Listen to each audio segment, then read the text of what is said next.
ಭೀಮ್ ಧ್ವನಿ ನ್ಯೂಸ್ಗೆ ಸ್ವಾಗತ. ಕೊರಟಗೆರೆ ತಾಲೂಕು ಬುಕ್ಕಪಟ್ಟಣ ಗ್ರಾಮದಲ್ಲಿ ನೆಲೆಸಿರುವ ದೊಡ್ಡಮ್ಮ ದೇವಿಯ ಅದ್ದೂರಿ ಜಾತ್ರೆಯನ್ನ ಬುಕ್ಕಪಟ್ಟಣ ಹಾಗೂ ಸುತ್ತಮುತ್ತಲಿನ 7 ಹಳ್ಳಿಯವರು ಹಾಗೂ ಕೊರಟಗೆರೆ ತಾಲೂಕು ಭೀಮ್ ಆರ್ಮಿ ತಾಲೂಕು ಅಧ್ಯಕ್ಷರು ಗಟ್ಲಹಳ್ಳಿ ಸುರೇಶ್ ಜಿಎಚ್ ಹಾಗೂ ತಾಲೂಕು ಪದಾಧಿಕಾರಿಗಳು ಸೇರಿ ಜಾತ್ರೆ ಪ್ರಾರಂಭದಿಂದಲೂ ಕೊನೆಯವರೆಗೂ ಭಾಗವಹಿಸಿ ಸುಮಾರು 20,000ರಿಂದ 25,000 ಜನ ಸೇರಿ ಜಾತ್ರೆಯನ್ನ ಅದ್ದೂರಿಯಾಗಿ ನಡೆಸಿಕೊಳ್ತಾರೆ. ಈ ದೊಡ್ಡಮ್ಮ ದೇವಿಯ ಇತಿಹಾಸ ಸುಮಾರು 600 ವರ್ಷದ ಇತಿಹಾಸವಾಗಿದೆ. ಈ ದೇವಸ್ಥಾನದ ಇತಿಹಾಸ ವಿಜಯನಗರ ಸಾಮ್ರಾಜ್ಯದ ಬುಕ್ಕರ ಆಳ್ವಿಕೆ ಕಾಲದಿಂದಲೂ ಜಾತ್ರೆಯು ಸುಮಾರು 10 ದಿನಗಳ ಕಾಲ ವಿಜೃಂಭಣೆಯಿಂದ ನಡೆಸಲಾಗುತ್ತೆ. ಜಾತ್ರೆ ಸಮಯದಲ್ಲಿ ಪ್ರತಿದಿನ ದೇವಸ್ಥಾನಕ್ಕೆ ಬಂದ ಭಕ್ತಾದಿಗಳಿಗೆ ಅನ್ನ ಸಂತರ್ಪಣೆ ಮಾಡಲಾಗುತ್ತೆ ಹಾಗೂ ಸುತ್ತಮುತ್ತಲಿನ 10 ಗ್ರಾಮಗಳಿಗೆ ಈ ದೊಡ್ಡಮ್ಮ ದೇವಿ ಕಾವಲಿದ್ದು ಭಕ್ತಾದಿಗಳಿಗೆ ಸದಾ ಒಳ್ಳೆಯದನ್ನೇ ಬಯಸುತ್ತಾ ಬಂದಿದೆ. ಹಾಗೂ ದೊಡ್ಡಮ್ಮ ದೇವಿಯ ರಥೋತ್ಸವವನ್ನು ತುಂಬಾ ಪುಷ್ಪ ಅಲಂಕಾರದಿಂದ ಹಾಗೂ ಹಣ್ಣಿನ ಅಲಂಕಾರದಿಂದ ಆಚರಿಸುತ್ತಾರೆ. ಹಾಗೂ ಈ ದೊಡ್ಡಮ್ಮ ದೇವಿಯನ್ನ ವರ್ಷಕ್ಕೆ 1 ಬಾರಿ ಮಾತ್ರ ದೇವಸ್ಥಾನಕ್ಕೆ ದೇವಿಯನ್ನ ಕರೆತರುತ್ತಾರೆ.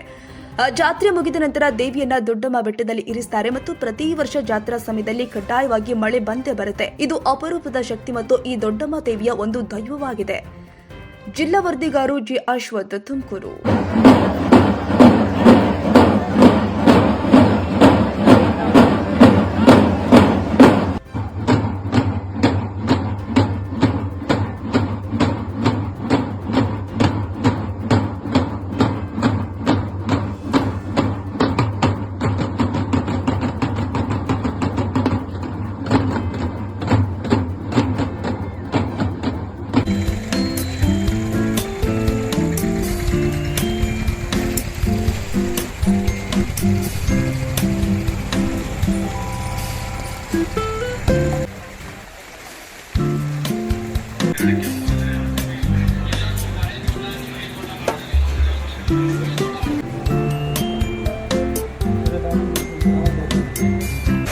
ಈ ದಿನ ನಾನು ಗಟ್ಲಹಳ್ಳಿ ಸುರೇಶ್ ಅಂತ ಹೇಳ್ಬಿಟ್ಟು ಕೊರಟಗೆರೆ ತಾಲೂಕು ಭೀಮ್ ಆರ್ಮಿ ತಾಲೂಕು ಅಧ್ಯಕ್ಷ ಗಟ್ಲಹಳ್ಳಿ ಸುರೇಶ್ ಅಂತ ಹೇಳ್ಬಿಟ್ಟು ಈ ದಿನ ಏನು ನಾವು ಬುಕ್ಕಪಟ್ಟಣ ಗ್ರಾಮದ ದೊಡ್ಡಮ್ಮ ದೇವಿಯ ದೇವಸ್ಥಾನದ ಹತ್ತಿರ ಬಂದಿದ್ದೇವೆ. ಈ ದೇವಿಯ ಮಹಿಮೆ ತುಂಬ ಅಪಾರವಾದ್ದು.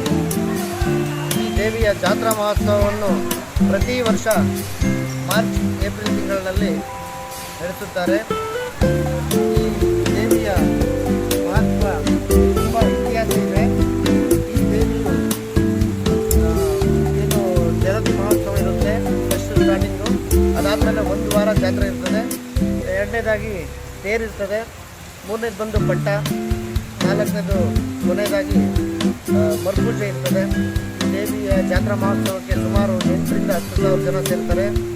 ಈ ದೇವಿಯು ಪ್ರತಿ ವರ್ಷಕ್ಕೊಮ್ಮೆ ಮಾತ್ರ ಪಟ್ಟ ಹೇಳ್ತದೆ.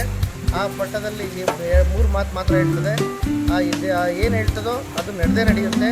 ಈ ದೇವಿಯ ಮಹತ್ವ ಅಂತಂದರೆ ನಮ್ಮ ಎಲ್ಲೂ ಮಳೆ ಆಗಿಲ್ಲ ಅಂತಂದ್ರೂ ನಮ್ಮ ಭಾಗದಲ್ಲಿ ಪ್ರತಿ ವರ್ಷ ಮಳೆ ಅಂತೂ ಹಾಗೆ ಆಗ್ತದೆ. ಮಳೆ ಬೆಳೆ ಎಲ್ಲನೂ ಸುಗಮವಾಗ್ತದೆ.